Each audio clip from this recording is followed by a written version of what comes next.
का आपने मनन नहीं किया इसीलिए है। कोई महत्व नहीं इस सृष्टि का। यह हमारे प्रभु का खेल है, यहां कुछ सत्य नहीं है। सच्चित आनंद घन मूर्तिमान परब्रह्म परमात्म तत्व अपने आप से अपने आप में खेल रहा है।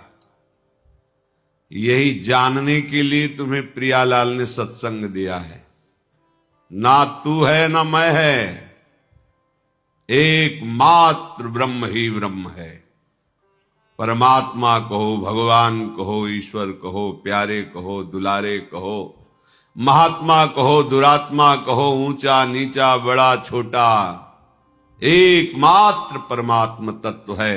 मनन करो इस विषय का।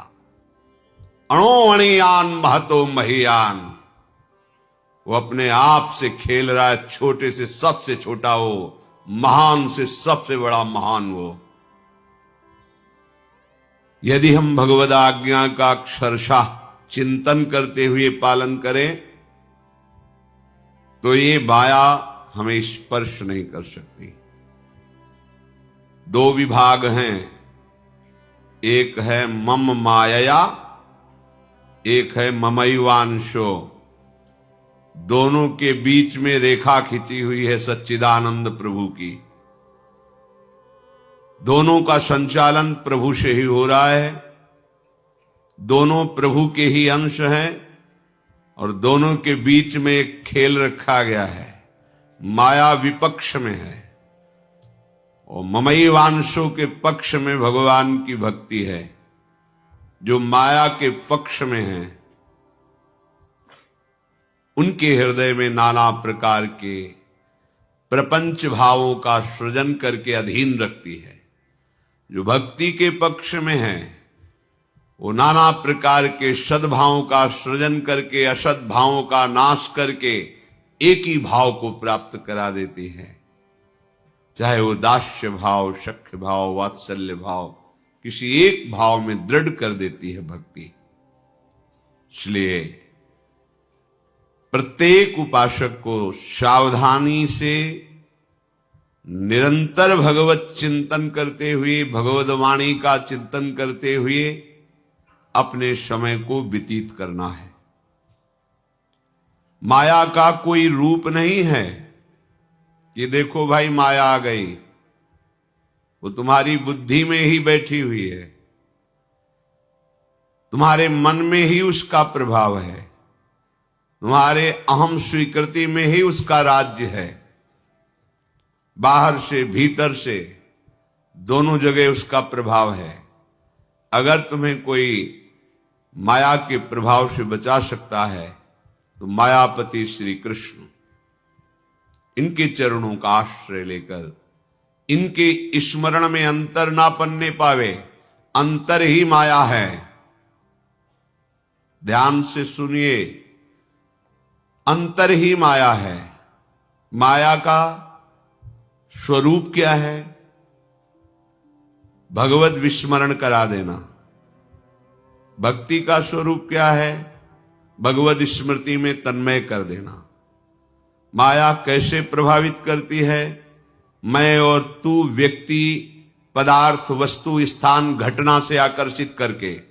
भक्ति कैसे प्रभावित करती है? माया के इस प्रपंच में एकमात्र सच्चिदानंद का विधान मान करके आनंदित होते हुए अब जो होगा महामंगल होगा, मृत्यु भी महामहोत्सव होगी। जय श्री राधे। आगे बढ़ता है वो, पीछे नहीं झुकता। हर प्रपंच के विधान को रौंदता हुआ आगे उपासक बढ़ता है। माया और भक्ति के अंतर को समझिए। माया किसी रूप विशेष का नाम नहीं है, किसी व्यक्ति विशेष का नाम नहीं। जैसे वायु सर्वत्र प्रसार करके प्राणों का पोषण कर रही है, ऐसे सर्वत्र अपने अधीन करके माया हर चराचर को अपने हिसाब से चला रही है, तीन गुणों के प्रभाव से। कोई बिरला ही भाग्यवान श्री हरि की कृपा से, सत्संग के प्रभाव से इस माया को त्याग करके सच्चिदानंद प्रभु को स्वीकार कर पाता है। नहीं तो जो ही तुम इस मार्ग में कदम रखोगे वो आपके सामने जाल फेंक देगी, क्योंकि ये प्रभु की पावर से, प्रभु की शक्ति से शक्तिमान है। साधारण नहीं, किसी देवी देवता की माया नहीं, ये स्वयं श्री हरि की प्रचंड माया है। देवी हेषा गुणमयी मम माया दुरत्यया। वो विशेष प्रकार से आपकी बुद्धि में पहले व्यक्ति, वस्तु, स्थान, इसको सत्य साबित कराएगी, फिर गुण दोष की रचना को सत्य साबित कराएगी। ये गुणी, ये दोषी, भूल गए कि तुम निकले किसके लिए थे? सच्चिदानंद भगवान का साक्षात्कार करने के लिए, जो संपूर्ण त्रिगुणात्मिका प्रकृति की रचना को बाधित करके एकमात्र भगवती स्मृति में, ये बहुत कठिन विषय है। एकमात्र भगवती स्मृति, बड़े बड़ों से चूक हो जाती है।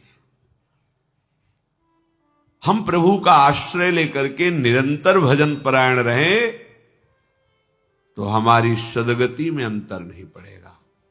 इसीलिए भगवान आगे के श्लोक में संबोधन कर रहे हैं, यम यम वापि स्मरन् भावं त्यजत्यन्ते कलेवरम तम तमेवैति कौन्तेय सदा तद्भाव भावितः। हे कुंती नंदन, ये मनुष्य शरीर प्राप्त करके जो जो क्रियाएं करता है, चिंतन करता है, वो उसके संस्कार पुष्ट होते जाते हैं और अंत काल में पूरे जीवन का जोड़ लगा करके इसकी कितनी पाप प्रवृत्ति रही, कितनी पुण्य प्रवृत्ति रही, उसी के हिसाब से अंतिम चिंतन उसके सामने पेश किया जाता है और वो उसी चिंतन में तदाकार होकर अगली योनि को प्राप्त होता है। अगर कहीं भगवत भजन हुआ है तो ये ना पुण्य है और न पाप है। ये त्रिगुणातीत सच्चिदानंद अविनाशी भगवान का नाम है। अब हिसाब में गड़बड़ी हो जाएगी। जो न्यायाधीश हैं ना वो पुण्य फल की तरफ देख पाएंगे ना पाप फल की तरफ। उनकी दृष्टि भगवान सर्वलोक महेश्वर उनके नाम की तरफ होगी कि इसने नाम जप किया है, ये बचा लेगा आपको। थोड़ा भी नाम जप हुआ है तो अंतिम समय जो चित्र आने वाला आपका है, जो आपकी फोटो खींचने वाली है अगले जन्म की, उसमें भारी पड़ जाएगा नाम, आपको बचा लेगा। अगर उस समय भगवत स्मृति आ गई तो कहना क्या है। अगर नहीं भी आई और कोई संसारिक चित्र आ गया, भजन बहुत कम किया है, दुर्गुण दुराचार बहुत अधिक हुए हैं, तो अगली योनि मिलेगी पर वो महामंगलमयी होगी। जैसे हिरण की योनि मिली पर वो गंडकी नदी में अपने शरीर को खड़ा करके भजन कर रहे, चूक हो गई, प्रभु का विस्मरण हो गया, अब नहीं होने देंगे। उस पशु शरीर में वो निरंतर भजन करते हुए शरीर का त्याग किया, तो ब्रह्मबोध संपन्न महापुरुष जड़ भरत जी के रूप में उनका प्रादुर्भाव हुआ। भजन कभी नष्ट नहीं होता।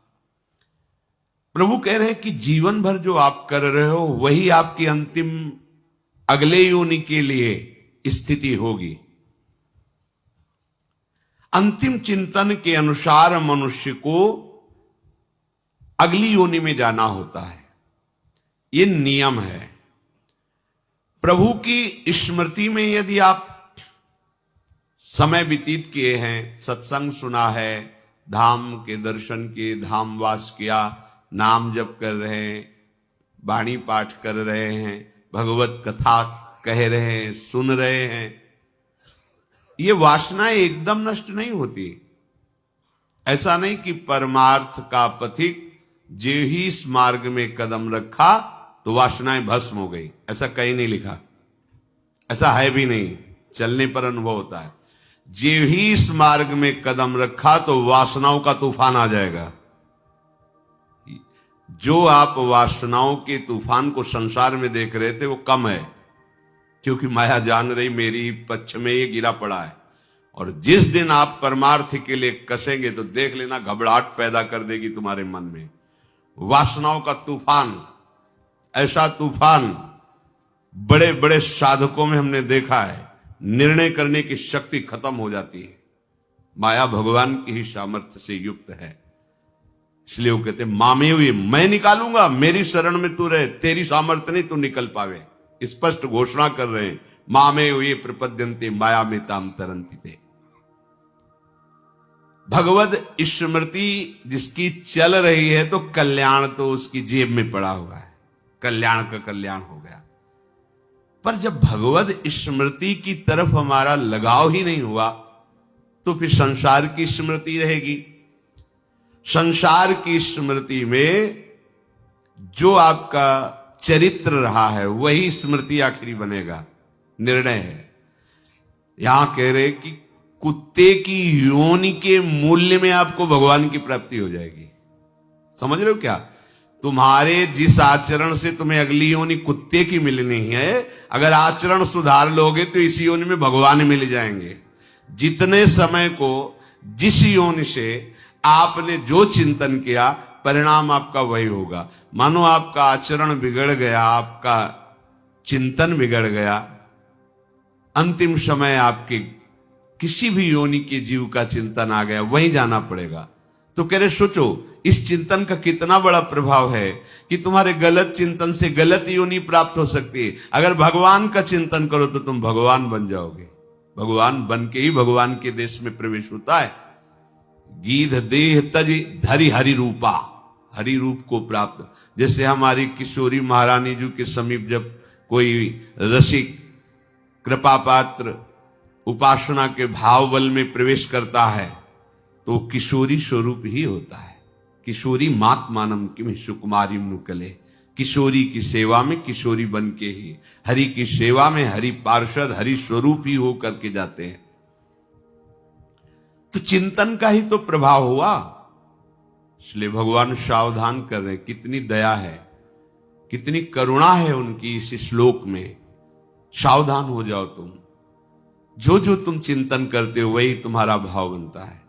और ये माया जैसे अपने लोग परमार्थ में चल रहे हैं, इसका काम होता है राग द्वेष की सृष्टि करना। राग अनुकूलता, सम्मान, प्रियता, अपने मन की बात हो जाना। द्वेष इसका विपक्ष, अपमान, निंदा, नाना प्रकार के दोष दर्शन और उसको सत्य मान करके उसी का चिंतन करना। कुछ सत्य नहीं है, स्वप्न है, उमा कहो मैं अनुभव अपना। सत्य क्या है? हरि भजन। जगत क्या है? सब सपना। सूत्र सामने रखोगे फंसोगे नहीं, सूत्र भूल जाओगे सवाल हल नहीं कर पाओगे। सूत्र है ब्रह्म सत्यम जगन मिथ्या। इस मिथ्या जगत में आकर्षित होकर भगवद विस्मरण करके खेलोगे तो आपका चित्र ऐसा बनेगा कि अगली योनि ऐसी होगी जहां कहीं भी आनंद नहीं, किसी भी तरह से न कथा सुन सकते हैं, न नाम जप कर सकते हैं, न संयम से रह सकते हैं, न अगले जन्म का हम कोई पुण्य कार्य कर सकते हैं, केवल अपने प्रारब्ध भोग को भोगेंगे। सदा तद्भाव भाविता, जिस भाव से तुमने जीवन व्यतीत किया है अंतिम समय वही भाव आएगा। देखो आप लोग धाम आए हो, धामवासी हो या उपासक हो, चीख चीख के कहते हैं भजन कम होगा तो भी भगवत प्राप्ति हो जाएगी। वृंदावन ही प्रभाव सुन अपनो ही गुण देत, जैसे बालक मलिन को मातु गोद भर लेत। पर कई बार कहा है वैष्णव धाम है, पर दोष दर्शन, पर दोष चिंतन, पर चर्चा। संभालो संभालो, ये जगत की रचना ही गुण दोष युक्त है। शुद्ध सोने का कोई आभूषण नहीं बन सकता, उसमें मिलावट करनी पड़ती है आभूषण बनाने के लिए। शुद्ध ब्रह्म ने मलिन माया की मिलावट लेकर एक खेल अपने आप में रच दिया है, और वो माया की मिलावट है गुण और दोष। सुनो तात, ये मायाकृत गुण और दोष, गुण भी मायाकृत है और दोष भी मायाकृत है। जैसे दूध और पानी मिला के रख दे तो हंस दूध पान करता है, पानी को छोड़ देता है। यह सामर्थ्य केवल हंस में ही है। ऐसे ही परमहंस भगवत प्रेमी शरणागत महात्मा जन गुण चेतन जितना ये आप देख रहे हो, ये सब मायाकृत है। जड़ चेतन गुण दोष में विश्व कीन करतार, संत हंस गुण गाहे पे परिहरिवार विकार। साधु वही है जो सब में भगवत भाव करे या सद्गुणों का दर्शन करे। आहा, ये कितनी बार राधा नाम जपता है। प्रणाम है इसके चरणों को। देखो, जो हरिवंश को नाम सुनावे तन मन प्राणता से बलिहारी। अगर 99 सद्गुण हैं तो हम एक दुर्गुण की संभावना करके उसका तिरस्कार करने के लिए उद्यत हो जाते हैं। हमें क्या चाहिए? सब में श्री भगवान सत्य हैं, ये देखना है। अगर ये नहीं देख पाए तो पहले उसमें हमें सद्गुण देखना है। संत हंस गुण गाए पे परिहरि वार विकार। हमें विकारों का दर्शन नहीं करना, गुणों का दर्शन। ओहो, भगवत मार्ग में आए हो, धन्य है तुम्हारा जीवन। नाम जप करते हो, धामवासी हो, प्रणाम है तुम्हें। इसका परिणाम क्या होगा? आपके ऊपर श्री हरि प्रसन्न हो जाएंगे। उनकी प्रसन्नता आपका मंगल स्वरूप हो जाएगा। आप दोष दर्शन किए तो आप पे भागवतिक विधान लागू हो जाएगा। कसौटी में कसिए, आप दिखाइए कि आप निर्दोष हैं, भैया फेल हो जाओगे। जब हमारी भागवतिक शक्तियां आपकी परीक्षा लेंगी तो आपकी सामर्थ्य नहीं कि सही का निशान लग जाए। पक्का छुट चेतन जो अचेत त्यो मुनि भय विश्वासित। हम दूसरे को क्षमा नहीं करेंगे तो हम क्षमा मांगने के अधिकारी नहीं हैं। हम दूसरे के दोष दर्शन करेंगे तो हम गुणों के प्राप्त करने के अधिकारी नहीं हैं। ये भागवतिक मार्ग है। हां, 4 साथी मिलकर यात्रा करते हैं, एक साथी फिसल रहा है तो 3 उसे संभालते हैं, तो हरि तो उन तीनों को संभाल लेंगे। वो देख रहे हैं। तदभाव भाविता। आप भगवत भाव से भावित होने के लिए उपासना मार्ग में आए हैं। तेरे भावे जो करे भलो बुरो संसार, नारायण तू बैठ के अपनो भवन बुहार। जब हम बाहर दर्शन करते हैं तो हम अपनी छानबीन नहीं कर पाते, बहिर्मुख वृत्ति। जब अंतर छानबीन करते हैं तो बाहर हमें कोई परेशान नहीं कर सकता। हमें जैसे कोई कटु वचन कहता है, हम आंतरिक वृत्ति वाले हैं, तो हम क्रिया पे नहीं टिकेंगे, उसी समय कारण पे जाएंगे। 2 बात। इस जो व्यक्ति ने हमें कटु वचन बोला, अपमानित किया, जो हमारे ऊपर दोषारोपण किया, क्या हमारे अंदर दोष है? हां है। बड़ी कृपा है, प्रणाम है उस व्यक्ति को जिसने हमारी दोष वृत्ति को हमारे सामने रखकर दिखाया। और हे नाथ, आज से हम और प्रयास करेंगे कि आपके मार्ग में गलती ना हो। आप हमें बल प्रदान कीजिए। नाराज होने की जरूरत नहीं। अगर वो दोष हम में नहीं तो सफाई पेश करने की जरूरत नहीं। मुस्कुराओ। यही दोष कभी हुआ है जिसका निदान भगवान उससे निंदा करवा के, पक्की बात समझ लेना, उसकी जबान तभी खुलेगी जब आपको उसका दंड मिलना है। अगर कोई कह रहा है कि तुम्हारे को कटुवचन, तिरस्कार, अपमान और तुम इस समय निर्दोष हो उस विषय में, तो निश्चित तुमने वो दोष कभी किया है जिसका दंड तुम्हें अब मिल रहा है। तो हमें प्रसन्न होना है। हमारे किसी अपराध का मार्जन किया जा रहा है। हमारा भाव नहीं बिगड़ना चाहिए। ये भाव हमारा अंतिम फोटो होगा। एक बात पूरे जीवन में ध्यान रखना है, हमें सदैव अपने भाव को पुष्ट करना है।